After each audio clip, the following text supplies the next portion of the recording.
Bonjour tout le monde et bienvenue dans Remplacer le pare-feu. On va continuer sur ce chapitre-là et on va attaquer tout ce qui est l'étape pour changer un pare-feu au niveau de panorama, bien sûr, si vous avez un pare-feu qui est défectueux et vous le remplacez par un autre, bien sûr, c'est toujours possible. Alors, du coup, il faut effectuer la configuration initiale sur le nouveau pare-feu. Ça, c'est primordial, bien sûr, pour accéder au pare-feu avec l'interface réseau et bien sûr, tout ce qui est routage pour accéder à cette interface-là. Après, exporter l'état de l'appareil de l'ancien pare-feu sur le panorama et importer l'état de l'appareil du nouveau pare-feu aussi sur le panorama. Et avant la dernière étape, il faut engager la configuration du pare-feu du nouveau pare-feu et après synchroniser avec ce panorama pour que ça puisse passer sur le pare-feu entre panorama et le nouveau pare-feu. Bon, ça c'est ces 5 étapes, on va essayer de les voir au niveau de notre lab, ainsi de voir comment gérer les erreurs quand on valide, quand on applique commit sur Panorama. Des fois, on a des erreurs là-dessus. Alors du coup, comment on peut gérer ça sur notre firewall? Je vous dis à tout de suite sur le lab pour qu'on puisse voir ces deux points avant de passer à la prochaine vidéo de notre chapitre. Alors, je vous dis à tout de suite. Alors, pour tout ce qui est configuration, pour voir comment ça se passe au niveau des commits, s'il y a des erreurs, on peut partir sur Monitor, journaux système, et on peut mettre description, contains,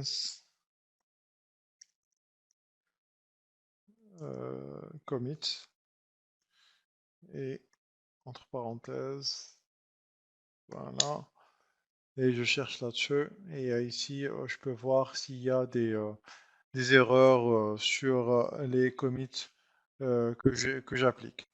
Je peux partir aussi sur mon firewall et ici voir tous les commits qui ont été affichés s'il y a des erreurs là-dessus.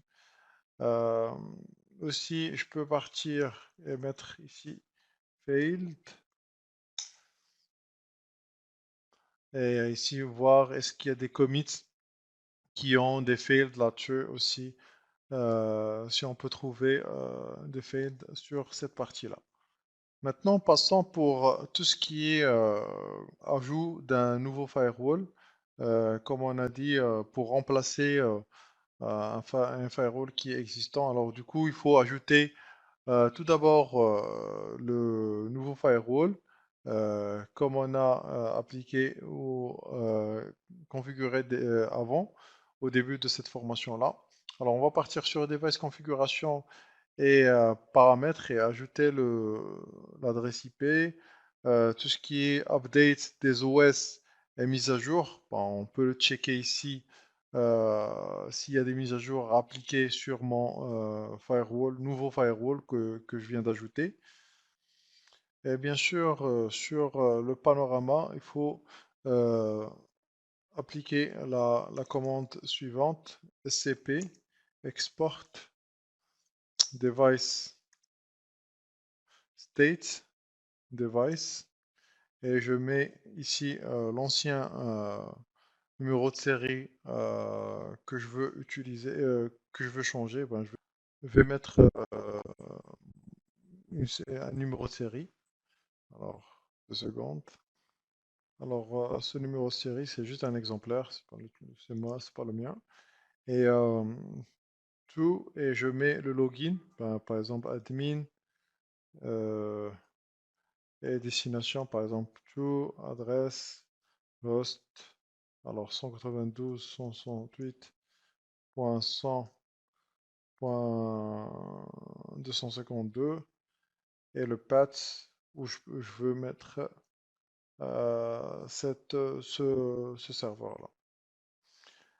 Bon, ça c'est la commande pour sur le panorama que je dois appliquer. Aussi pour remplacer le numéro de série, je mets replace device hold, et je mets, bon, pardon, je copie juste celle-là.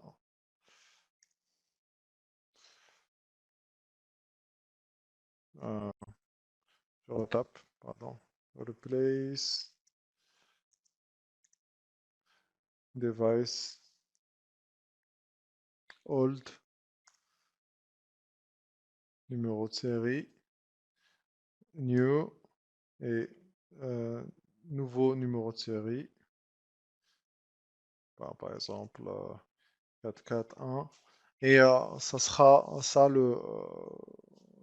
la commande, bien sûr, la syntaxe n'est pas valide parce que là, il n'y a pas de numéro de série là-dessus sur ce panorama.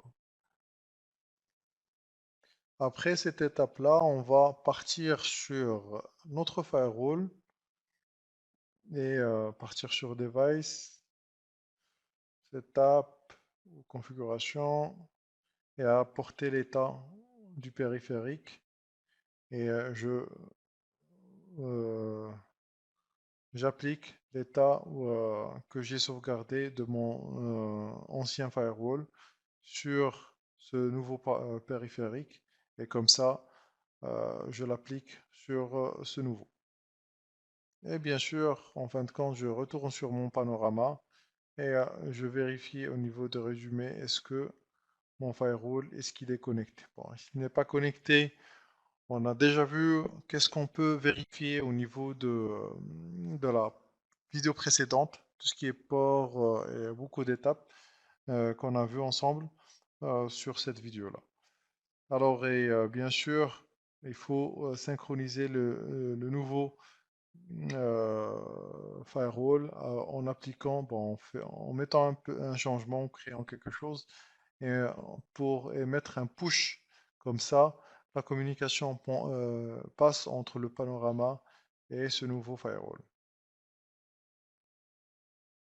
Et bien sûr, ça sera une occasion de changer bien sûr les firewalls qui sont défectueux ou qui sont fin de série, qu'on peut modifier avec des nouveaux sans impact.